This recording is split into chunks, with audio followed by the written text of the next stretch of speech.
கர்த்தருடைய பரிசுத்த நாமத்துக்கு ஸ்தோத்திரம். இன்று நாம் தியானிக்கும்படியாக எடுத்துக்கொண்ட தேவனுடைய வார்த்தை ஏசாயா 52வது அதிகாரம் 12வது வசனம். நீங்கள் தீவிரித்து புறப்படுவதில்லை, நீங்கள் ஓடி போகிறவர்கள் போல ஓடி போவதில்லை. கர்த்தர் உங்கள் முன்னே போவார், இஸ்ரவேலின் தேவன் உங்கள் பிறகே உங்களை காக்கிறவராயிருப்பார். அல்லேலூயா. கர்த்தர் உங்கள் முன்னே போவார், இஸ்ரவேலின் தேவன் உங்களை காக்கிறவராயிருப்பார்.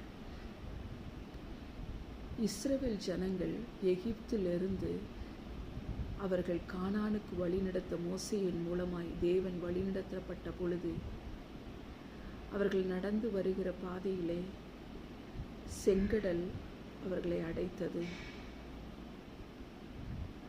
தேவன் மற்றொருபுறம் பார்வோனுடைய இருதயத்தை கடினப்படுத்தினார்.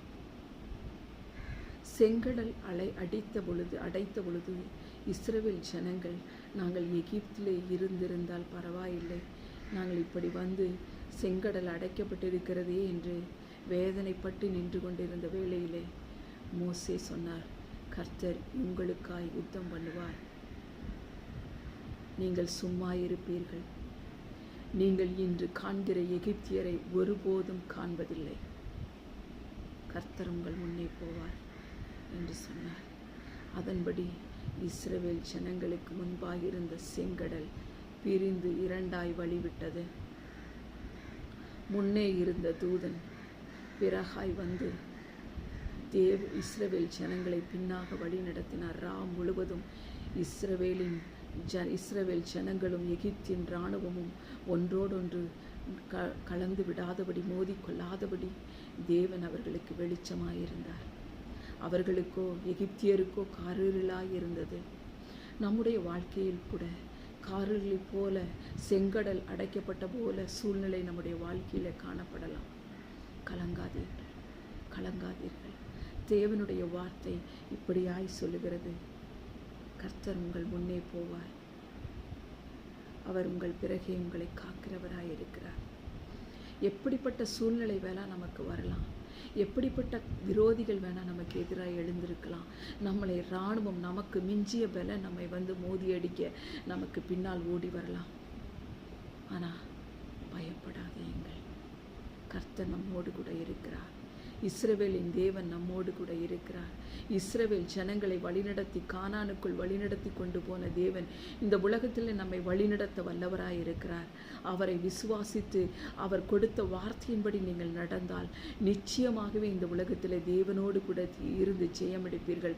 ஒன்றே ஒன்று அறிந்து கொள்ளுங்கள், நமக்கு எதிராய் நிற்கிற சத்துருவை இயேசு காலின் கீழ் வைத்து மிதித்து ஜெயமெடுத்தார். அவர் ஜெய கிறிஸ்து.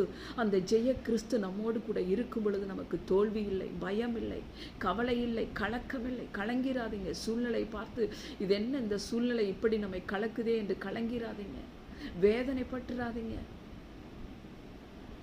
மனிதர்கள் காலில் போய் விழுந்துடாதீங்க, தேவனுடைய பாதத்தில் போய் விழுங்க. தேவனிடத்தில் உங்களை ஒப்பு கொடுங்க, உங்களை சீர்படுத்தி சரிப்படுத்திடுங்க. தேவனுடைய பாதையில் நடக்க ஒப்பு கொடுத்துருங்க. தேவனுடைய பாதையை விட்டு விலகிறாதீங்க.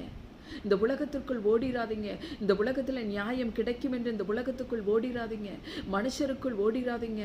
உன்னத தேவனை நோக்கி பாருங்க.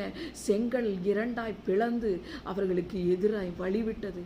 அவர்கள் வெட்டாந்தரையில் நடந்து போவது போல போனார்கள்.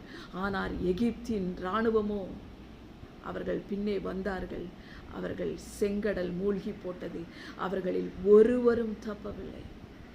இஸ்ரவேலிலோ ஒருவரும் அடிந்து போகவில்லை. அதே போல கர்த்தருடைய பிள்ளைகளே, எந்த சூழ்நிலை வேணாலும் உங்கள் வாழ்க்கையில் வரலாம், எப்படிப்பட்டதான காரியங்களும் உண்மை நோக்கி கொள்ளலாம்.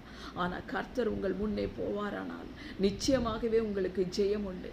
இந்த உலகத்தை ஜெயித்த கிறிஸ்து நமக்கு தேவன், அகில உலகத்தையும் படைத்த தேவன் நம்முடைய தேவன். அவரை பற்றி கொள்ளு. நமக்கு எதிராக எந்த காரியம் வேணாலும் நடக்கலாம். தானியேலுக்கு எதிராக என்னென்ன காரியங்கள் நடந்தது. ஆனால் சிங்கத்தின் வாயை தேவன் கட்டி போட்டார். அதே போல நமக்கு எதிராக என்ன காரியங்கள் நடந்தாலும் தேவனுடைய பாதத்திலே அவன் ஜெபித்தது போல நாம் ஜெபிக்க வேண்டும். இந்த உலகத்திலே போய் நாம் நின்று குழம்பிவிடக்கூடாது, கலங்கிவிடக்கூடாது. நாம் தேவனுடைய பாதத்திலே நின்று ஜெபித்த பொழுது உனக்கு ஒரு வழியாய் வருகிறவர்கள் 7 வழியாய் ஓடி போவார்கள். தேவன் நம் பட்சத்தில் இருக்கும் பொழுது நமக்கு எதிராய் நிற்பவன் யார் என்ற வார்த்தையை நாம் விசுவாசிக்கணும். வார்த்தையின்படி வாழணும், சத்தியத்தின்படி பிழைக்கணும். நிச்சயமாகவே தேவன் நமக்கு முன்னாய் செல்கிறவர், நமக்கு பின்னாய் காக்கிறவர். அந்த தேவன் இந்த காலை வேளையிலே உங்களை முன்னும் பின்னும் அரணாய் இருந்து, கோட்டையாய் இருந்து, மதிலாய் இருந்து உங்களை காக்க வல்லவர். அந்த விசுவாசம் நம்மிடத்தில் காணப்படும் பொழுது இந்த நாளிலே அவர் அப்படிப்பட்ட தேவனாய் இருக்கிறார். கலங்க வேண்டாம், புலம்ப வேண்டாம், கவலைப்பட வேண்டாம். சகல ஆறுதலின் தேவன் நம்மோடு கூட இருக்கிறார். அவர் இரட்சணியத்தின் சந்தோஷத்தை திரும்ப தந்து உற்சாக ஆவி நம்மை தாங்கும்படி செய்வார். என் ஜனமே, நாம் கலங்கிவிட வேண்டாம், மனிதருடைய கால்களிலே விழுந்து விட வேண்டாம். உன்னத தேவனுடைய அடைக்கலத்தை நாடி ஓடுவோம். அவர் நமக்கு அடைக்கலமும் பெலனும், ஆபத்து காலத்தில் அனுகூலமான துணையுமானவர். நமக்கு பயத்தின் ஆவியை கொடாமல் பெலனும் அன்பும் தெளிந்த புத்தியும் உள்ள ஆவியை கொடுத்திருக்கிறார். அந்த ஆவியை, பரிசுத்த ஆவியானவரை பிடித்து கொண்டு இந்த உலகத்திற்கு செல்லும் பொழுது ஜெயம் நிச்சயம். ஜெபிப்போம். அப்பா, உங்களை துதிக்கிறோம் ஆண்டவரே, உங்களை ஸ்தோத்திரிக்கிறோம் ஆண்டவரே, உங்களை வாழ்த்துகிறோம் ஐயா, உம்மை வணங்குகிறோம் ஆண்டவரே தகப்பனே. இந்த காலை வேளையில் ஆண்டவரே தகப்பனே, அப்பா உம்மை நோக்கி பார்க்கிறோம் ஆண்டவரே தகப்பனே. என்னுடைய சன்னிதானத்தை நித்தமும் தேடுங்கள் என்று சொன்னீங்களா ஆண்டவரே.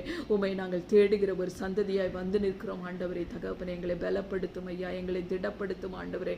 இந்த நாளுக்குள் ஆண்டவரே தகப்பனே, உம்முடைய சமூகம் எங்களுக்கு முன்னாக செல்லணும். நீர் எங்களை பின்னாக காக்கிறவராய் காக்கணும் ஆண்டவரே. அப்பா ஆண்டவரை தகப்பனே, எங்களுடைய சிந்தனைகளுக்கோ, எங்களுடைய உணர்வுகளுக்கோ, செயல்களுக்கோ இடம் கொடாதபடி ஆண்டவரை தகப்பனே, உம்முடைய சிந்தைக்கு நாங்கள் இடம் கொடுக்கணும் ஆண்டவரே. அப்பா, மெர்தகாயை உயர்த்தினது போல எங்களை உயர்த்த வல்லவர் அப்பா. ஆண்டவரை தகப்பனே, தானியேலை காப்பது போல எங்களை காக்க வல்லவர் ஆண்டவரே. இஸ்ரவேல் ஜனங்களை வழிநடத்தினது போல எங்களை வழிநடத்த வல்லவர் என்று விசுவாசித்து வருகிறோம் ஆண்டவரை தகப்பனே.